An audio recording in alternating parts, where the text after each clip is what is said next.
মন যদি দিতে হয় নবীকে দিও, আহা প্রাণ যদি দিতে হয় নবীকে দিও। তোমার কষ্ট যত না যিনি সইতে পারে না, তোমার কষ্ট যত না যিনি সইতে পারে না, সেই নবীকে ভালোবেসে দরুদ পড়িও। ওমা আহা প্রাণ যদি দিতে হয় নবীকে দিও। সাকারাতের বিছানাতে কি যে যন্ত্রণা, সাত সমুদ্রের পানি দিলে তৃষ্ণা মিটবে না। ওই কঠিন বিপদের দিনে, ওই কঠিন বিপদের দিনে পাশে থাকিও। মন যদি দিতে হয়, আহা প্রাণ যদি দিতে হয়, আহা জাহান্নামের গেইটে নবী থাকবেন দাঁড়াইয়া, চক্ষু মোবারকের পানি পড়বে গড়াইয়া। প্রাণের চেয়ে অধিক বেশি, প্রাণের চেয়ে অধিক বেশি ভালোবাসিও। বন্ধু আমি তোমাদেরকে বলি, ওই দিন তুমি কাউকে দোষ দিতে পারবা না, কাউকে তুমি কারো উপর দোষ দিতে পারবা না, কারণ এটার জন্য তুমি নিজেই দায়ী। আমার আল্লাহ বলে দিয়েছেন ইন্নাল্লাহা লা ইয়াজলিমুন নাসা শাইয়্যান ওয়ালাকিন্নান নাসা আনফুসাহুম ইয়াজলিমুন। আল্লাহ বলেছেন আল্লাহর বান্দার উপর অত্যাচার করে না, বান্দা নিজেই নিজের উপর অত্যাচার করে। জোরে জোরে বলুন না নাউযুবিল্লাহ।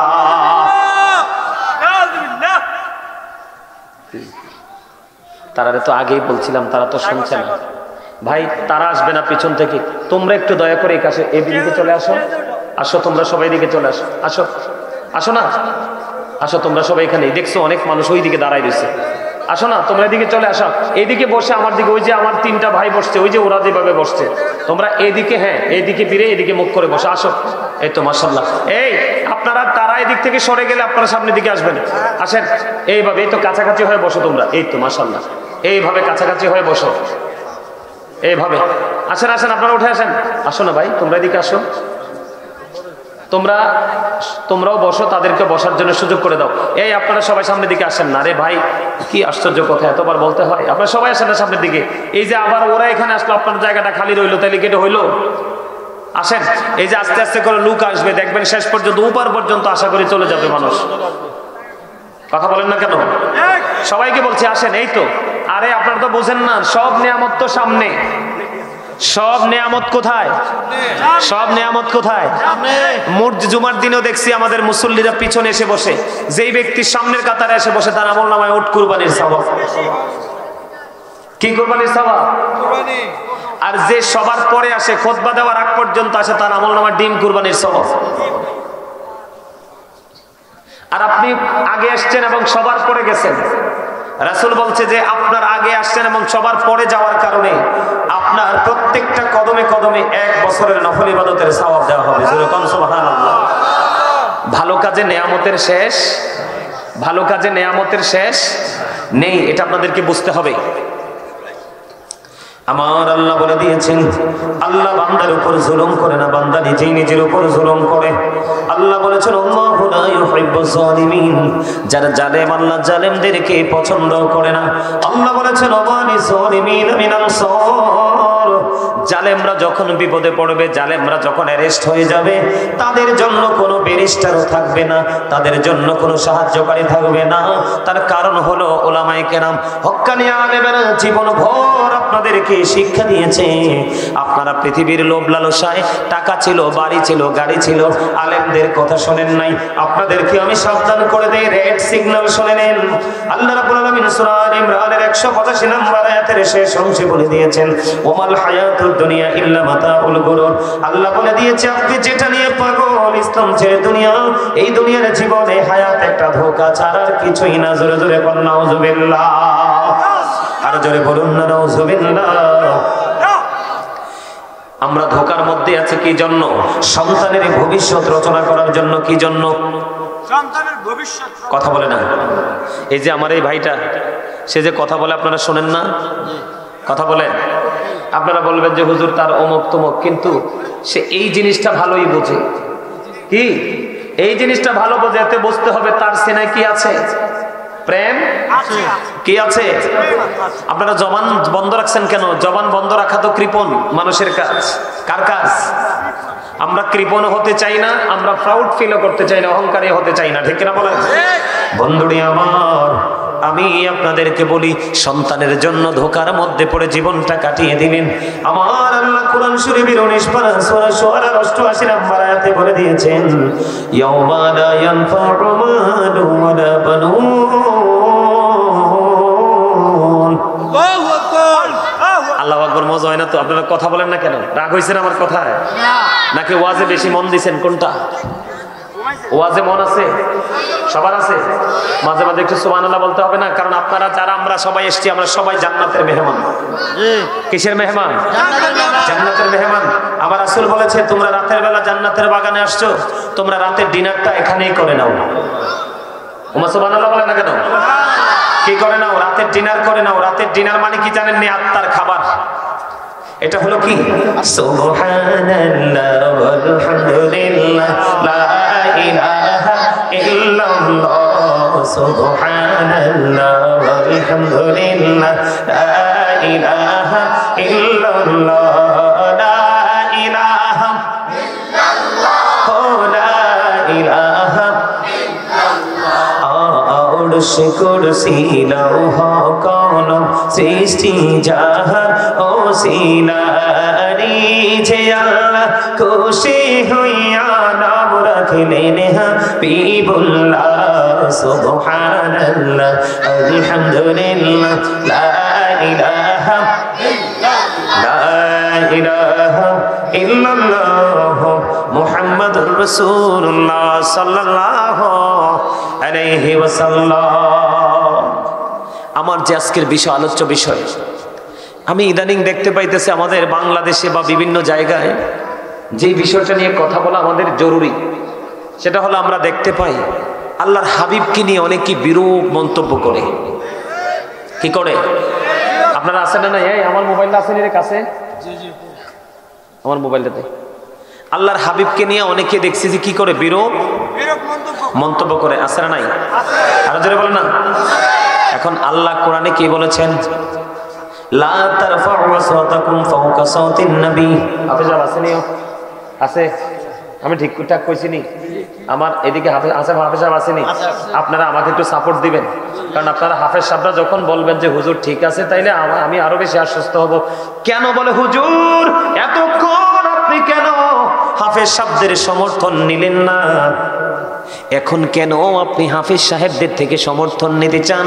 এটার কারণ আছে রে, এটার রহস্য বন্ধু, অনেক ব্যাপকতা আছে রহস্যের। এই কারণে বন্ধু, এখন আমাদের দেশে অনেক আলেমরা, স্কলারশিপ দেওয়া আলেমরা পর্যন্ত আমার নবীকে বলে আমার মতো। আপনারা শুনছেন কিনা? যুবক ভাইরা তোমরা বলো, এখন তোমরা শুনতে পাও কিনা অনলাইনে? কয় নবী তো আমাদের মতোই মানুষ, বলে কি বলে না? তোমরা শুনতে পাও কিনা?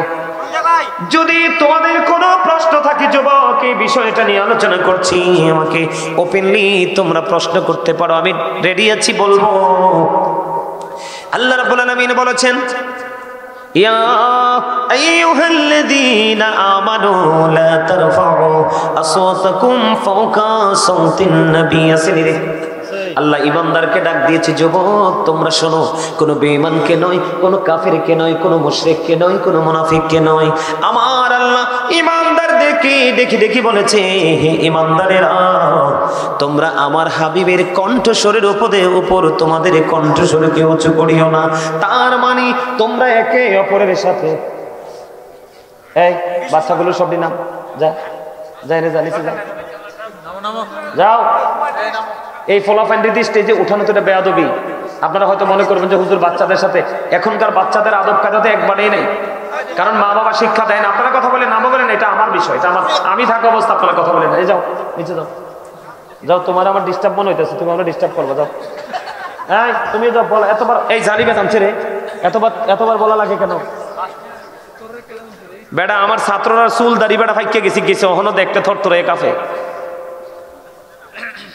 বুঝছে না কি ফুঙ্গটির তোরা রে।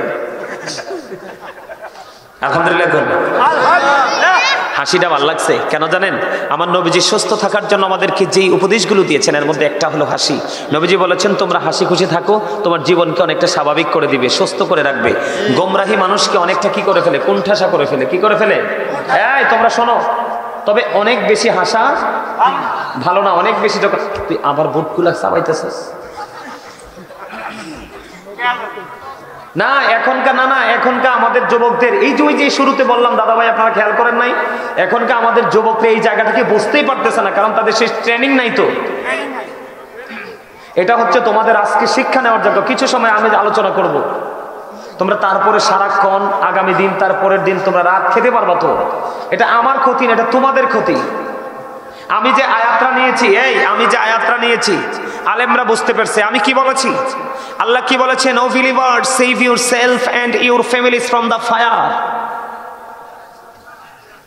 আল্লাহ রাব্বুল আলামিন বলেছেন ইয়া আইয়ুহাল্লাযীনা আমানু কু আনফুসাকুম ওয়া আহলিকুম নারা।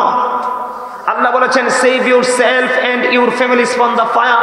আল্লাহ ঈমানদারকে বলেছে তুমি জাহান্নাম থেকে বাঁচাও এবং তোমার পরিবারকেও জাহান্নাম থেকে বাঁচাও।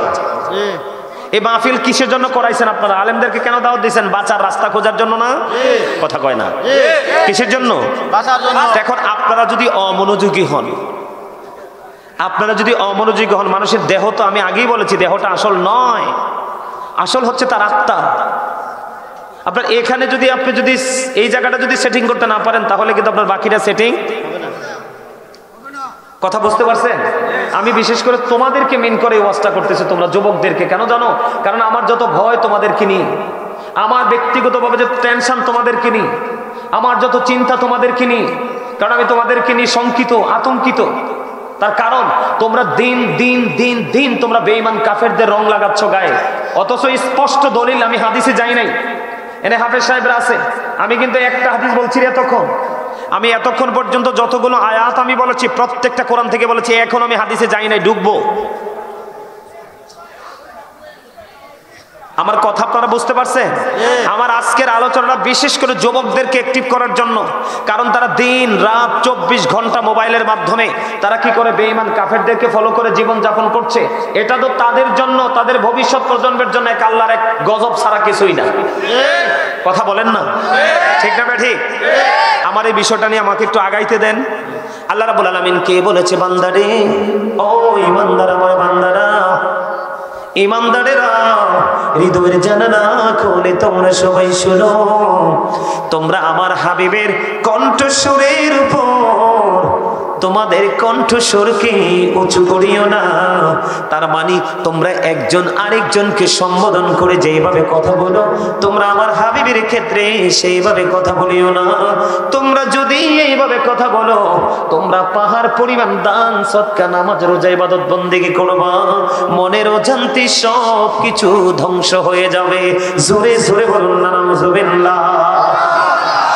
এখন হলো বন্ধু আমার যে জায়গাটা, এখন আমাদের মধ্যে অনেকেই আছে নবীকে বলে বোঝে না, জানে না, এই জন্য অনেকেই বলে ফেলে যে নবী তো আমাদের মতোই। তোমাদেরকে বলে যুবক, আজ থেকে 1500 বছর আগে আপনার আমার প্রাণের নবীজি বলে দিয়েছেন ক্বালা আইয়ুকুম মিথলি, তোমরা কে আছো আমার মতো? এখনো পর্যন্ত কেউ হাত তোলে নাই, এখনো পর্যন্ত কেউ কি করে নাই। এখন যদি কোনো মানুষ বলে যে নবী তো আমাদের মতো খেয়েছে, নবী তো আমাদের মতো পড়েছে, নবী তো আমাদের মতো করেছে, তাহলে নবীকে বন্ধু নিচে নামানো হলো। কি করা হলো? কথা বলেন না কেন? নবীকে কি করা হলো? ছোট করা হলো। এটা আপনারা বুঝেননি। নবীকে কোনো ক্ষেত্রে আমাদের মতো বলা যাবে না, কারণ নবীজি বেনজির ও বেমিসাল, যাকে বলা হয় ইমামুল মুরসালিন, যাকে বলা হয় রাহমাতাল লিল আলামিন, যাকে বলা হয় হাবিবুল্লাহ, যাকে বলা হয় সিরাজুম মুনীরা, যাকে বলা হয় নূরুম মুবিন। জোরে জোরে বলুন আল্লাহু আকবার। বন্ধুরে আমার, এখন আমাদের মধ্যে এমন মন্তব্য করে অনেককে দেখা যায়, কারণ হলো কি, নবীকে ভালোবাসা ফরজ, নবীজি সম্মান দেওয়া ফরজ, নবীকে কথার দ্বারা, চিন্তার দ্বারা, ভাবনার দ্বারা, কোনো সমর্থন দ্বারা, সাপোর্টের দ্বারা আমার নবীকে যদি বিন্দু পরিমাণ আঘাত করা হয়, এটা কুফরি হয়ে যায়। কি হয়ে যায়? কুফরি হয়ে যায়। আপনি নামাজ, রোজা, হজ, যাকাত, দান, সাদকা যাই করেন না কেন, আপনার এগুলো দিয়ে বন্ধু কোনো ফায়দা হবে না। আমি যদি বলি আপনাকে, আপনার আমার প্রস্রাব পড়লে পুরো শরীর নাফাক হয়ে যায়, কথা বলে না কেন? নাফাক হয়ে যায়। বরকতময় দাসী উম্মে আয়মান আপনার আমার প্রাণের নবীর প্রস্রাব মোবারক খেয়ে ফেললো। আমার নবীজি উম্মে আয়মনকে, ওই দাসীকে পৃথিবী থেকে জান্নাতের বন্ধ সংবাদ দিল। সুবহানাল্লাহ। তাহলে এখানে কি বোঝা যায় না নবীজি আমাদের মতো না? বোঝা যায় কি যায় না? আরো জোরে বলেন। আপনারা বুঝতেছেন নি আমার কথা? আরো জোরে বলেন, বুঝতেছেন? নবীজি মদিনায় থাকা অবস্থায় 27টি যুদ্ধ করেছে। এর মধ্যে সবচেয়ে বড় যুদ্ধ হলো বন্ধু উহুদের যুদ্ধ। উহুদের ময়দানে যখন নবীজির দান মোবারক শহীদ হয়ে গেল, আমার প্রাণের নবীজির মুখ মোবারক দিয়ে, জবান মোবারক দিয়ে লৌহ মোবারক বের হয়ে আসলো। রক্ত মোবারক যখন প্রবাহিত লাগলো, ও বন্ধু সালমান পরের আমার ভাই, আমার বাবা, আমার মা বোনদেরকে ডেকে ডেকে বলবো, হৃদয় করে শোনো, কারণ নবীর প্রেম না থাকলে ঈমান নাই। নবীকে ভালোবাসা ফরজ। নবীকে ছোট করে খাটো করে ইজ্জতের চাদরে টান দেওয়া এটা কুফরি। আল্লাহ রাসূল বলেছেন, ক্বালা মান সাব্বা নাবিয়া ফাকতুলহু ওয়া মান সাব্বা সাহাবী ফাদরিবহু। নবীকে যারা বকা দিবে, গালি দিবে, নবীর ইজ্জতে হানি করবে, আমার নবীজি হাদিস শরীফের মধ্যে এসেছে, তোমরা তাকে সঙ্গে সঙ্গে হত্যা করে ফেলো। ওয়া মান সাব্বা সাহাবী ফাদরিবহু। সাহাবায়ে কেরামকে যারা বকা দিবে, তাদের ইজ্জতে আঘাত করবে, তোমরা তাদেরকে প্রহার করো, তার মানে বাইন্দা পিটাও। হাদিস শরীফ, সহি হাদিস, বুঝে নিতে হবে। নবীজির যখন বন্ধু রক্ত মোবারক প্রবাহিত হতে লাগলো, মালিক বিন সিনান দেখি বন্ধু সহ্য করতে পারলো না। এবার শুরু করলেন নবীজির রক্ত মোবারক চোষা। চষতে চষতে চষতে চষতে বন্ধু আমার নবীজি একটা ডাক দিয়ে বলল, রে মালিক বিন সিনান, রক্ত বক্ষণ করো না, জমিনে ফেলে দাও। এবার ওই মালিক বিন সিনান একটা ডাক দিয়ে বললেন, ইয়া রাসূলুল্লাহ, ইয়া হাবিবাল্লাহ, নবী গো, আমি আল্লাহর ইজ্জতের কসম করে বলছি গো নবী, আমি আপনার একটা ফোঁটা রক্ত উহুদের জমিনে পড়তে দিব না। এই কথা বলে নবীজির রক্ত মোবারক বন্ধ চষতে শুরু করলেন। চষতে চষতে চষতে চষতে যখন সর্বশেষ রক্তের ফোঁটা চষা শেষ হয়ে গেল, আমার নবীজি দুনিয়ার মানুষকে জানিয়ে দিল, অনেক পৃথিবীর মানুষ, তোমরা শুনে রাখো, দুনিয়ায় যদি কোনো জান্নাতি মানুষ দেখতে চাও, তাহলে এই মালিক বিন সিনানকে দেখে নাও। তার আমল হলো নবীর প্রেমে পড়ে বন্ধু নবীজির পবিত্র দেহ মোবারক থেকে রক্ত মোবারক ভক্ষণ করেছে। আর আপনার আমার রক্ত খাওয়া টোটাল হারাম। বুঝে আসছেনি আপনাদের? নবীজি রক্ত মোবারক খাওয়ার কারণে দুনিয়ায় জান্নাতের সুসংবাদ পাইল মালিক বিন সিনান। ভালো করে কিতাব দেখবেন, ঘাটবেন, যোগ্য দক্ষ আলেমদের সাথে যুক্ত হয়ে যাবেন। আপনি হাঁটতে লাগলে মানুষও তো সালাম দেয় না, কথা বলে না? আপনি আমি হাঁটতে লাগলে কি মানুষ সালাম দেয়? এখনকার ছেলেরাকে সালাম দেয়? 2000-এর মধ্যে 2-4 জন সালাম দেয়, ম্যাক্সিমামই মাথা নিচু করে। ওরা অপেক্ষায় থাকে মুরব্বীরা কখন সালাম দিবে। কথা বলেন না কেন? কিন্তু আমি নবীজির মর্যাদা বোঝানোর জন্য আমি আপনাদেরকে বলেছি বন্ধু, হযরতে আলী রাদিয়াল্লাহু তাআলা আনহু থেকে হাদিস কানা বর্ণিত। হযরতে আলী তিনি ডেকে ডেকে বলতেছেন, আমি আমার প্রাণের নবীর সাথে মক্কার আঁকাবাঁকা পথে যখন হাঁটতেছিলাম, একদিন আমি আমার প্রাণের নবীর সফর সঙ্গে হয়ে গেলাম। আমি যখন ওই মক্কার আঁকাবাঁকা মেটু পথে যখন হাঁটতে লাগলাম, আমার নবীজি সুন্দর করে হাঁটতেছে হাঁটতেছে, আমি আলী নিজেই শুনতে পেয়েছি আমার নবী যখন হাঁটতেছিল, ওই আশেপাশের গাছপালা তরুলতা এবং পায়ের নিচে পিষ্ট হওয়া পাথর পর্যন্ত আমার প্রাণের নবীকে সালাম দিয়েছে। জোরে জোরে কন্যা সুবহানাল্লাহ। আমি যুবক বন্ধু তোমাদেরকে বলে দিতে চাই, নবীটা যেমন আমার, নবীটা তেমনি তোমার। তুমি ইতিহাস পড়েছ, অনেক স্টোরি তোমার জীবনে তুমি পড়েছো, কিন্তু জীবনের একটা সময় বের করে তুমি তোমার প্রাণের নবীর জীবনের ইতিহাস তুমি একটু পড়ে দেখো, তুমি মুগ্ধ হয়ে যাবে। যুগে যুগে যুগে যুগে কত বেঈমান কাফের ইসলামের রং লাগার কারণে বন্ধু ইসলাম ধর্ম গ্রহণ করেছে, ঠিক কিনা? আরো জোরে, তুমি তোমার নবী হলো মূল, তুমি তোমার প্রাণের নবী হলো মূল। তুমি তোমার নবীকে নিয়ে অবজারভেশন করো, গবেষণা করো, রিসার্চ করো, অটোমেটিক্যালি তোমার সামনে সত্যটা উঠে আসবে বন্ধু। তাহলে এখানে কে বোঝা গেল? গাছপালা তরুলতা পর্যন্ত আমার প্রাণের নবীকে সালাম দে, আমার নুরুন আলে নূর নবীকে সালাম দে, পাথর পর্যন্ত নবীজিকে সালাম দে। আর আমরা একজন মুসলমান আর একজন মুসলমানকে দেখা মাত্র সালাম দেওয়া এটা উত্তম কাজ, কথা বলে না কেন? এবং হক আদায় করা। কিন্তু তোমাকে আমাকে কেউ সালাম দেয় না, প্রাণের নবীকে গাছপালা তরুণতা পাথর পর্যন্ত সালাম দেয়। এতে বোঝা যায় রে আমার প্রাণের নবী বেনজির ও বেমিসাল। ঠিক কিনা বলেন? ইয়া রাসূলুল্লাহ, ইয়া রাসূলুল্লাহ, জিন্দাবাদ, থ্যাংক ইউ ভেরি মাচ। আহলে সুন্নাহ ওয়াল জামাত ইজ দ্য বেস্ট পার্টি। নবীজি ওই আহলে সুন্নাত ওয়াল জামাতের অন্তর্ভুক্তদেরকে নবীজি দুনিয়া থেকে জান্নাতের সুসংবাদ দিয়ে গেছে। জোরে কন্যা সুবহানাল্লাহ।